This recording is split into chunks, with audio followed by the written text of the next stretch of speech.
Khammam Velugumatla urban పార్కును collector Muzammil ఖాన్తో కలిసి మంత్రి తుమ్మల నాగేశ్వరరావు సందర్శించారు. ఈ క్రమంలో పార్కు ప్రాంతాన్ని పరిశీలించారు.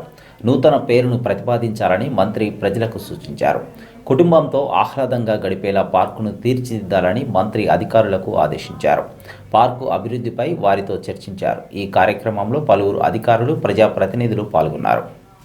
ఇది మనకి సంబంధించినటువంటి సంపద. కలెక్టర్ గారు వాళ్ళు ఉంటారు, మళ్ళీ తర్వాత ఇంకో జిల్లాకి వెళ్తారు, ఇంకొక అధికారంలోకి వెళ్తారు. డిఎఫ్ఓ గారు కూడా అంతే. వాళ్ళు స్థిరం కాదు, కానీ వాళ్ళు ఉన్న టైంలో ఈ పని జరిగింది అనేటటువంటి కీర్తి, ఆ సంతృప్తి వాళ్ళకి కలగాలంటే మనం వాళ్ళకి సహకరించాలి. కాబట్టి ఇంత పెద్ద 500 ఎకరాల ఫారెస్ట్ సంపద మనకు దక్కిందంటే ఖమ్మం పట్టణానికి, అది ఖమ్మం ప్రముఖులందరూ ఆలోచించుకోవాలి. నేను రహదారికి శంకుస్థాపన చేసి 1 మంత్ అవుతుంది. కొంతమంది అనాలోచితంగా అవగాహన లేకుండా నా సెంటు బోద్ది, లేకపోతే గజం బోద్ది, ఎకరం బోద్ది అనుకుంటున్నారు. ఈరోజు మీరు మీ వాల్యూ చూసుకోండి. రోడ్డు వేసిన తర్వాత మీ యొక్క ప్రాంతం యొక్క వాల్యూ చూసుకోండి. మీకు ఎంత పెరుగుదల ఉంటుందో, ఎంత సంతృప్తి ఉంటుందో మీరే ఆలోచించుకోండి. కాబట్టి ఈ రహదారిలో ఉండే వాళ్ళందరినీ కూడా కలెక్టర్ గారు మాట్లాడారు, చాలామంది అగ్రి అయ్యారు.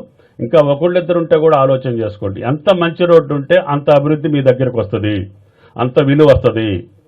మీకే ఇంత ఫారెస్ట్ బ్లాక్ డెవలప్ అయితే ఈ పక్కన ఉన్నటువంటి అపార్ట్మెంట్స్కి కానీ, గృహ సముదాయాలకు కానీ ఏ కట్టడాలు ఉన్నా కూడా మీ ఆరోగ్యాలు కూడా బాగుపడతాయి. మీరు లక్షల కోట్లు ఖర్చు పెట్టినారా అని ఆరోగ్యం ఈ పార్కు మీకు ప్రసాదిస్తుంది. కాబట్టి దయచేసి ఖమ్మం పట్టణ ప్రజలందరూ కూడా దీని అభివృద్ధి కోసం సహకరించాలి. డిఎఫ్ఓ గారు మీకు ఎన్ని అవకాశాలు ఉంటే అన్ని అవకాశాలు మీ డిపార్ట్మెంటు కష్టపడి పనిచేస్తున్నారు. పరిశుభ్రంగా ఉండాలి, నో ప్లాస్టిక్ జోన్. క్యాంటీన్ కూడా మనదే మెయింటైన్ చేయాలి, మనమే చేయాలి. దానికి సంబంధించినటువంటి పదార్థాలు ఎవరు పూర్వకాలం చేసేటటువంటి పదార్థాలు ఉండాలి. మిల్లెట్స్ తోటి తయారు చేసి మన పూర్వీకులు, మన తండ్రులు తిన్నటువంటి పదార్థాలు పెట్టాలి. ఏ బగ్గర్లో అవి నాకు తెలీదు అటువంటి. కాబట్టి ఇక్కడికి వచ్చే పిల్లలకు కూడా ఇంటికి వెళ్ళి వాళ్ళ అమ్మని వాళ్ళ అమ్మమ్మని అడిగి, మాకు పార్కులో ఈ పదార్థం పెట్టారమ్మా, మాకు అది కావాలనేటట్టుగా మీరు కలెక్టర్ గారు ఆలోచించి సెల్ఫ్ హెల్ప్ గ్రూప్స్లో బ్రహ్మాండంగా తయారు చేస్తున్నారు. వాళ్ళ స్టాల్ కూడా పెట్టించండి. పార్క్ ఒకటి ఉండాలంటే చాలా అదృష్టం అండి ఒక కార్పొరేషన్కి. ఎక్కడ ఇటువంటి జాగాలు మనకు దొరకవు. అక్కడ ఉన్న 6 నుంచి 7 లక్షల మందికి ఈ పార్క్ వాళ్ళ ఆరోగ్యాన్ని కాపాడిన సందర్భం మనం తెచ్చుకున్నాం ఈ పార్క్ ఉండడం వల్ల. చాలా వరకు చూడండి, మా కలెక్టరేట్ కూడా పక్కనే ఉంది. ఇక్కడ గాలికి అక్కడ గాలికి మీ ప్రపంచం అంత తేడా కనిపిస్తుంది. అప్పుడే మనకు తెలిసిపోతుంది ఇటువంటి ప్రాంతాలు ఉంటే మనకి ఉపయోగం ఎలా ఉంటుంది అనేది. సో ఇటువంటివి కూడా మన ప్రజల ఆరోగ్యాన్ని కాపాడడానికి కూడా ఇటువంటి పార్కులు చాలా అవసరం, కీలకం. మూడోది అఫ్కోర్స్ ఈ లోకల్ అది కూడా ప్లాన్ డిఎఫ్ఓ గారు మీ ముందు పెడతారు.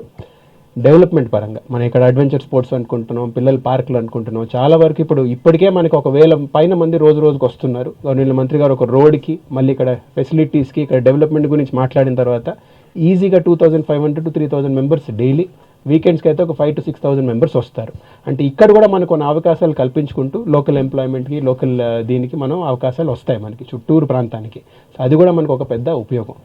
ఏదేదైనా కానివ్వండి, ఒక మాట మీ అందరి ముందు పెట్టే అవసరం ఉంటుంది. ఇప్పుడు ఉన్న తరంలో ముందుగా అన్నట్టు ప్రకృతిని కాపాడుకుంటూ ప్రగతిని పొందొచ్చు అనే ఆలోచన తగ్గుతూ పోతుంది. నిరూపించే అవసరం మనందరికీ ఉంది. మన సంప్రదాయాల్లో మన ఉగాది చేసుకున్నప్పుడైనా, సంక్రాంతులు చేసుకున్నప్పుడైనా, బతుకమ్మలు చేసుకున్నప్పుడైనా మన సంప్రదాయాల్లో ప్రకృతిని కాపాడుకొని చేసుకునే అభివృద్ధి కల్పించాలనే ఆలోచన ఎప్పటి నుంచో ఉంది. రీసెంట్గా కొంచెం ఆలోచన రీతిలో మార్పు వచ్చినట్టు మనం కూడా గమనిస్తున్నాం.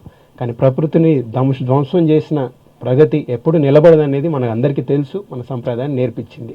అది మనం ఒకసారి మళ్ళీ గుర్తుపెట్టుకుంటూ ఇటువంటి ప్రాంతాలని, ఇటువంటి గవర్నమెంట్ మంత్రివారు లాంటి ఈ ప్రగతి ప్రణాళికలు పెట్టుకున్న వాళ్ళందరినీ మనం ప్రశంసించి మెచ్చుకొని, ప్రజల వైపు నుంచి కూడా మన ఆరోగ్యాన్ని కాపాడిన వాళ్ళ వైపు నుంచి కూడా మనం ధన్యవాదాలు చెప్పుకుంటూ, మరొకసారి ఇంత చక్కగా ఈ ప్రోగ్రామ్ని పెట్టుకుంటూ ఒక 2-3 మంత్స్ ప్రణాళికలో అన్ని పనులు పూర్తి చేసే మా డిఎఫ్ఓ గారు కూడా అభినందిస్తూ